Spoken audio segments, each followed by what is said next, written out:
The storm hit like a freight train, ripping through the Illinois sky and turning our alumni weekend into a soggy nightmare. I slammed the creaky door of the old Kappa Sigma house behind me, my sneakers squelching on the warped oak floors, heart pounding not just from the sprint across the quad, but from the ghost of memories chasing me. And then, in the flicker of my phone's flashlight, I saw it. A faded envelope wedged into a crack in the baseboard. My name, Vincent Hargrove, scrawled in ink that had bled just a little, like a wound that never quite healed. It was Lorenzo's handwriting. I knew it blindfolded, from 1,000 notes passed in Bio 101, from the sharpened labels on beer cans at our all-nighters. My fingers shook as I pried it free, the paper crackling like dry bones, and for a split second, I almost shoved it back. Ignorance is bliss, right? But the thunder cracked overhead, and curiosity, that old bastard, won out.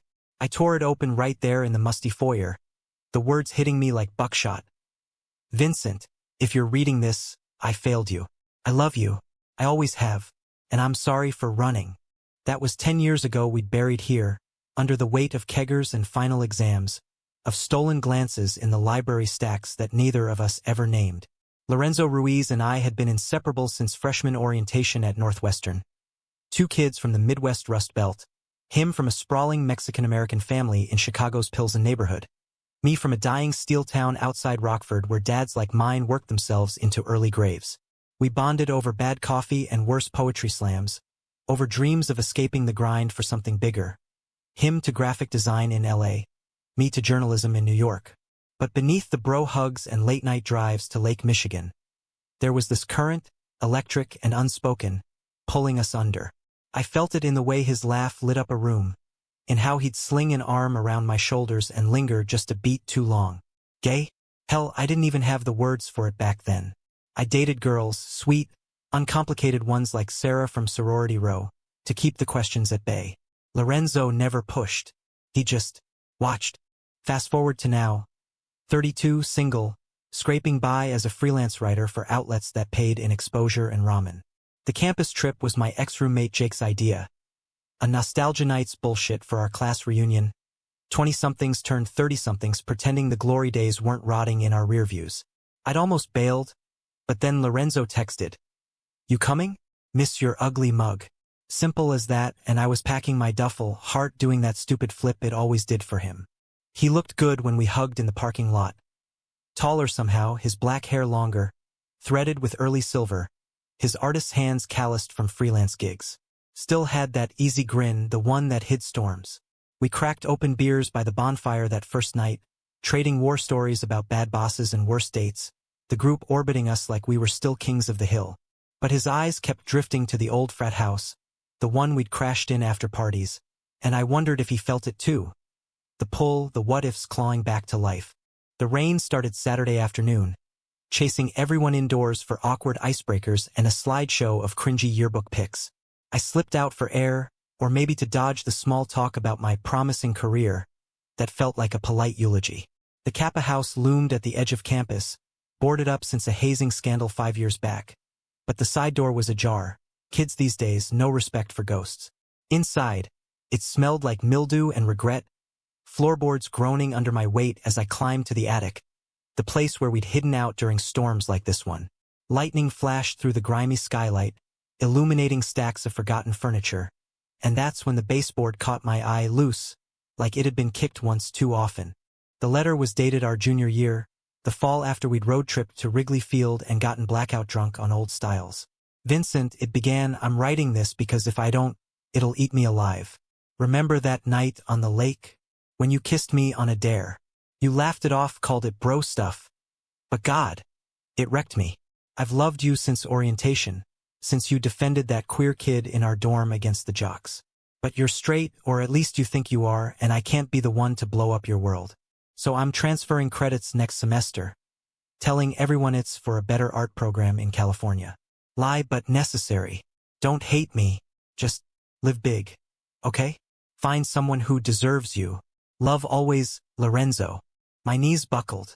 I slid down the wall, the paper trembling in my grip, tears blurring the words. A kiss on a dare? Flashes hit me. The cold sand under us, his lips soft and tentative, tasting like salt and secrets. I'd pulled back, punched his arm, joked about it till dawn. But it hadn't been a joke. Not for him. And the transfer. Christ. I cried for weeks, blamed the distance on life pulling us apart. Buried the ache under hookups and bylines. He'd betrayed me, yeah, by leaving without a fight, by letting me think it was nothing. But me? I'd betrayed us both by never seeing him, really seeing him until it was too late. Thunder rattled the windows, and I heard footsteps on the stairs. Heavy, deliberate. Vin? That you up there? Lorenzo's voice, rough from the chill, cut through the dark. I froze, letter clutched to my chest like a shield. He crested the attic stairs, rain dripping from his jacket, phone light sweeping the room until it landed on me. His face, God, that face, sharper now with lines from city living, went slack. What the hell are you doing in here? Place is a death trap. I held up the envelope, my voice a rasp. This is what I'm doing. He stopped dead, color draining from his olive skin. Where'd you? He trailed off, sinking onto a moth-eaten trunk across from me, burying his face in his hands. The silence stretched, broken only by the storm's fury, and when he looked up, his eyes were red-rimmed mirrors of my own. I wrote that the night before I left, sealed it, meant to mail it from the airport, but I chickened out, burned the copy I kept, or thought I did. Why? The word cracked out of me, raw and accusing. Why run? Why not fight for us? He laughed, bitter and broken, rubbing his jaw. Fight? Vin, you were dating Emily, talking marriage tracks, white picket fences. I was the sidekick, the funny gay bestie who made you laugh but never crossed the line. That kiss? It was me testing the water and you swam away. I figured if I stayed, I'd ruin you, push you to face shit you weren't ready for. So I bailed. Got my degree online, built a life in San Diego. Dated guys who didn't know my heart was still parked in Evanston.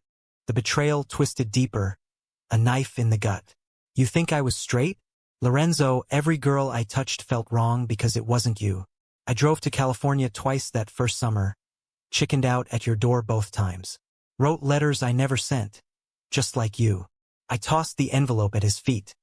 It fluttered open, his words spilling out like confetti from hell. You left me thinking I wasn't enough, that our friendship was a phase. Do you know what that did? It made me run too. From everyone, from myself. He picked it up, tracing the ink with a thumb, and the dam broke. Sobs racked him, shoulders heaving, and I crawled across the dusty floor, pulling him into my arms like I'd wanted to a decade ago. He clung back, face buried in my neck, whispers hot against my skin. I'm sorry. God, Vin, I'm so sorry. I thought I was protecting you. We stayed like that as the storm peaked, rain sheeting the skylight in silver curtains, our breaths sinking in the chaos. When the thunder faded to rumbles, he pulled back just enough to search my face, his hand cupping my cheek, tentative, like the boy on the lake. What now? You're in New York? I'm in San Diego. We've got lives, baggage. I kissed him then, not a dare, not a joke. Slow and sure, tasting salt and second chances. He melted into it, fingers threading my hair, and for the first time, the current didn't pull us under. It lifted us. Screw the distance, I murmured against his lips. We've wasted 10 years playing safe. Let's build something real this time. He nodded, eyes shining, and we stumbled down the stairs into the dying rain, arms linked like freshmen again. The group was oblivious back at the lodge, toasting to old times, but ours felt new, forged in confession, tempered by loss. We didn't announce it that night. No grand gestures, no Instagram flex. Just quiet plans whispered over lukewarm coffee. Visits, calls, maybe a joint pitch for a travel column on forgotten college haunts. The betrayal? It lingered.